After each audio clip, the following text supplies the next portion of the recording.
Hello, today I will tell you a short, brief history of Russia, Russia, which is which was Rus at the time. Today someone call it Kievan Rus, for example, or something, but I will tell you how it all started, basically, because before that point, which I will tell you, there is no record about how the things were here. First records from the chronicles are saying that there was some discord between Slavic tribes, northern Slavic tribes. I call them northern because they are northern, okay. And they basically called for Rurik, a Scandinavian jarl, maybe. Okay, and so he came and started ruling here in Rus. And basically, first of all, where he came, it was not Kiev, it was not even Novgorod. It was an old Ladoga, Staraya Ladoga.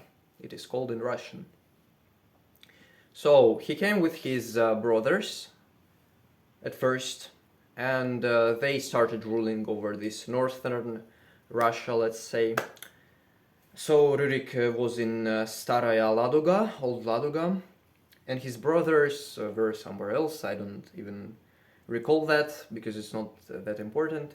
But in the end, his brothers died, okay, and he became the single ruler of this northern Russia, and then he moved to Novgorod, maybe not then, I don't know at which point in time he moved there, but he moved in Novgorod, to Novgorod, so Novgorod became kind of capital of this new Rus state.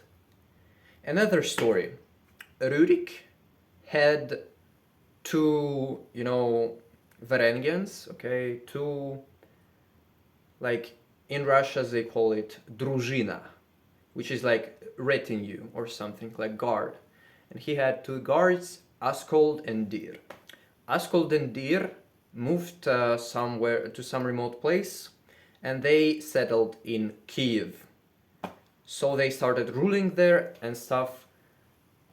Then we'll move to the point when Rurik died, basically. Rurik died, he has this... Rurik dies, he has an underage child, Igor, Prince Igor. So, the new persona, which is Prince Oleg, starts ruling over Russia. He becomes the regent for young Prince Igor. So, under the rule of Oleg, so Oleg, by the way, he was probably he was a Scandinavian. They all were Scandinavians, okay?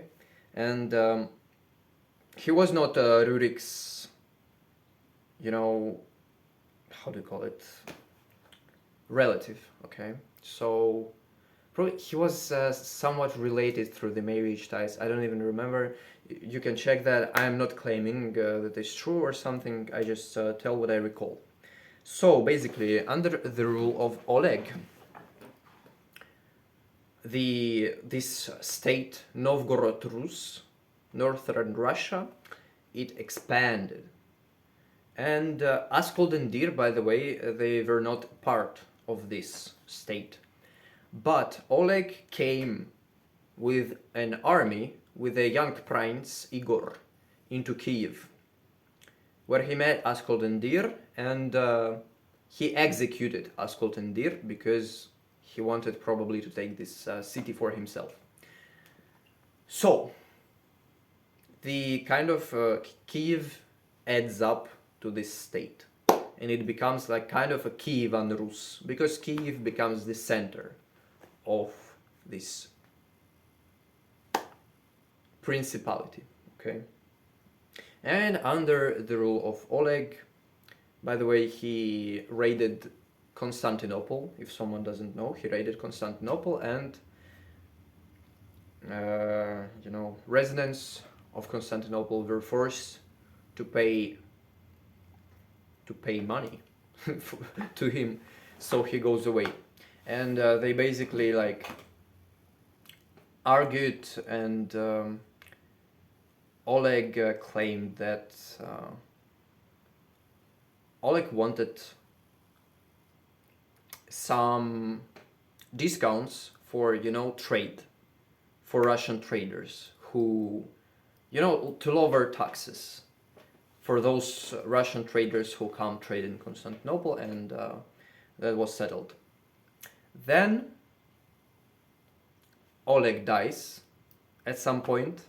There is a legend about his death. He was actually, it is a historical evidence.